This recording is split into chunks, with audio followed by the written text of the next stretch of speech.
আমি শুধু অ্যাডভাইজারি ওপিনিয়নের কপিটা আমার কাছে আছে।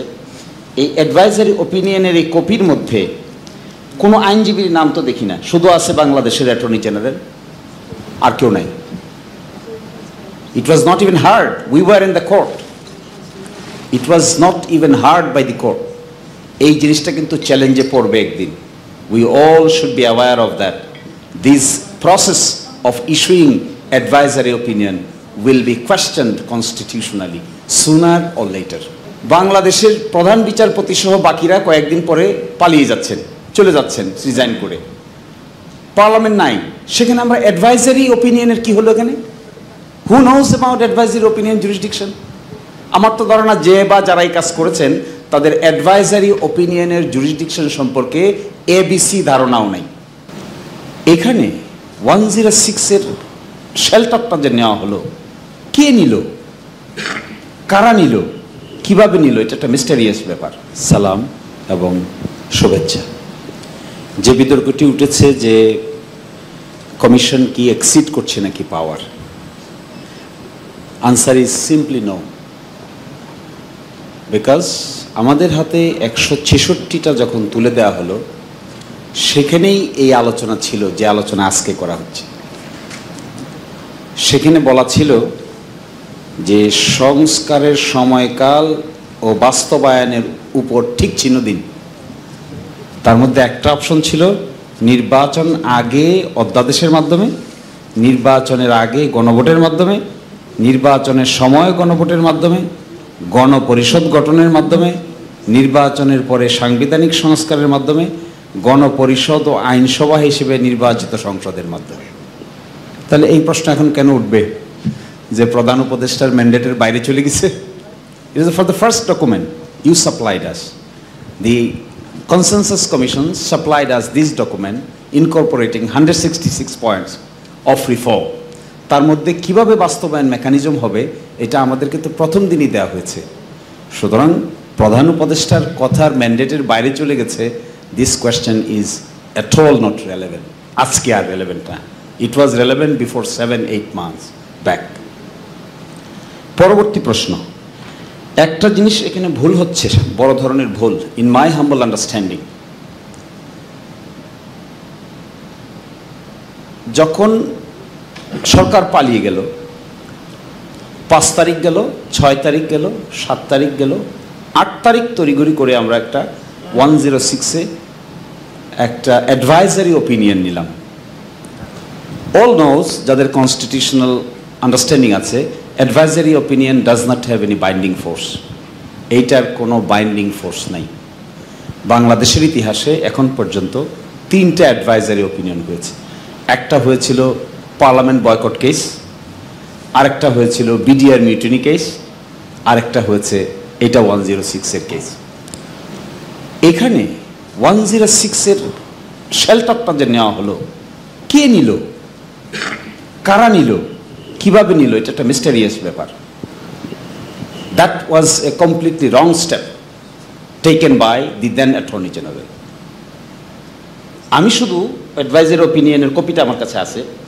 এই অ্যাডভাইজারি ওপিনিয়নের এই কপির মধ্যে কোনো আইনজীবীর নাম তো দেখি না, শুধু আছে বাংলাদেশের অ্যাটর্নি জেনারেল, আর কেউ নাই। It was not even heard. We were in the court. It was not even heard by the court. এই জিনিসটা কিন্তু চ্যালেঞ্জে পড়বে একদিন। We all should be aware of that. This process of issuing advisory opinion will be questioned constitutionally sooner or later. এটা আসবে খুব দ্রুত। আমরা অরিজিনাল ফাইল বিভিন্ন সময় দেখতে চেয়েছিলাম, আমাদেরকে দেখতেও দেয়নি। সো এই কথাটা আমি এখানে রাখলাম। Time will say what will be its fate. যেখানে পালিয়ে গেছে সরকার, বাংলাদেশের প্রধান বিচারপতি সহ বাকিরা কয়েকদিন পরে পালিয়ে যাচ্ছেন, চলে যাচ্ছেন রিজাইন করে। পার্লামেন্ট নাই, সেখানে আমরা অ্যাডভাইজারি ওপিনিয়নের কি হলো এখানে? Who knows about advisory opinion jurisdiction? আমার তো ধারণা যে বা যারা এই কাজ করেছেন তাদের অ্যাডভাইজারি ওপিনিয়নের জুরিসডিকশন সম্পর্কে এবিসি ধারণাও নাই। That was completely a aborted step taken by the then authority, যেই নিয়ে থাকেন না কেন। তাহলে কি ছিল তখন? আমি আজকে হিসাব করে দেখলাম সকালে আমাদের সংবিধানের 153টা আর্টিকেল আছে, তার মধ্যে 57 article has been abrogated as of today. 57টাকে আমরা নিজেরাই কিল করে ফেলছি, 57টা এখন আর ফাংশনাল না। 153টার মধ্যে 57টা গন কেস। আর এখন এসে আমরা বলতেছি we are within the constitutional mechanism. Where is the source of constitutional, কোথায় মেকানিজম, কোথায় ইউনিট সরকারের মেকানিজম, কোথায় আছে সংবিধানে? Where is the concept of interim government?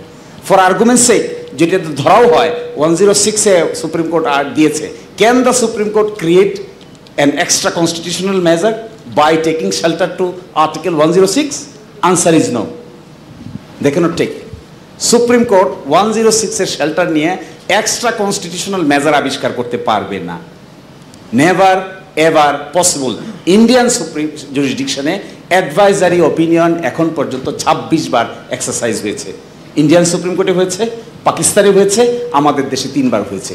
কোথাও কেউ দেখাতে পারবে না যেখানে অ্যাডভাইজারি ওপিনিয়নের শেল্টার নিয়ে এক্সট্রা কনস্টিটিউশনাল মেজারকে কনস্টিটিউশনাল বলা হচ্ছে।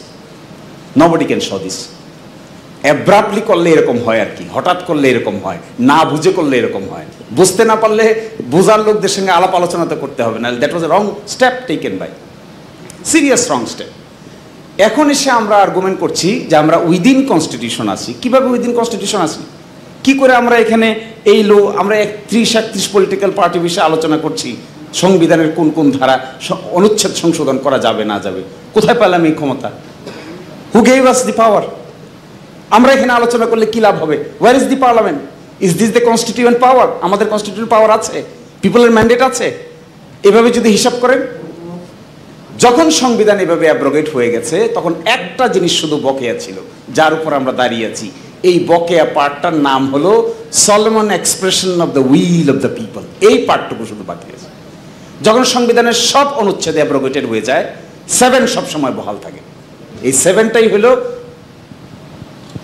জনগণের ইচ্ছার চরম বহিঃপ্রকাশ।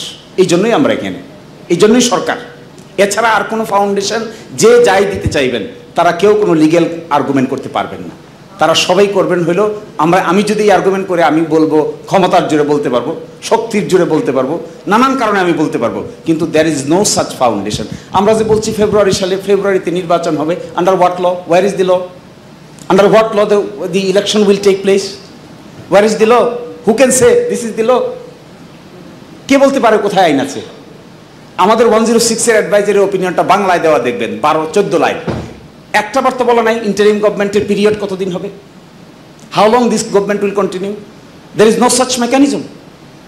এত কিছুর পরে আমরা বলছি যেখানে পার্লামেন্ট মানে গভর্নমেন্ট সিস্টেম নাই, প্রেসিডেন্ট সিস্টেম নাই, পার্লামেন্ট নাই, আমরা বলছি উই আর নাকি within the constitution. This understanding is my humble view is a serious misunderstanding of the constitutional jurisprudence, also the political jurisprudence. এখন এখান থেকে রাস্তা হলো দুটা। একটা রাস্তা হলো যদি আমরা মনে করি যে কনস্টিটিউয়েন্ট পাওয়ার আমাদের নাই, অ্যামেন্ডমেন্ট পাওয়ারের বলে আমরা অ্যামেন্ড করতে যাই, যা কিছু হয়েছে আমি can tell you by assurance 8th amendment case, 7th amendment case, 16th amendment case, Masdar Hossain case, তারপরে সর্বশেষ এখন আলোচনা হচ্ছে 13 অ্যামেন্ডমেন্ট কেস রিভিউ আসছে। সবগুলোতে consistently basic structure of the constitution cannot be changed by way of amendment. Only by applying the constituent power basic structure can be changed. আমরা তো এখানে এগ্রি করতেছি দ্বিকক্ষ বিশিষ্ট পার্লামেন্ট হবে। আমাদের তো unitary parliament, it's a basic structure. You cannot change it, we cannot change it. এই আর্গুমেন্টে হয়েছিল 8th অ্যামেন্ডমেন্ট কেসে। 8th অ্যামেন্ডমেন্ট কেসে বলা হয়েছিল হাইকোর্ট ডিভিশনকে নিয়ে যাওয়া হয়েছে ঢাকার বাইরে, unitary character of the state has been destroyed. That's why 8th amendment has been declared unconstitutional. Again সব হাইকোর্টে এসে একসাথে।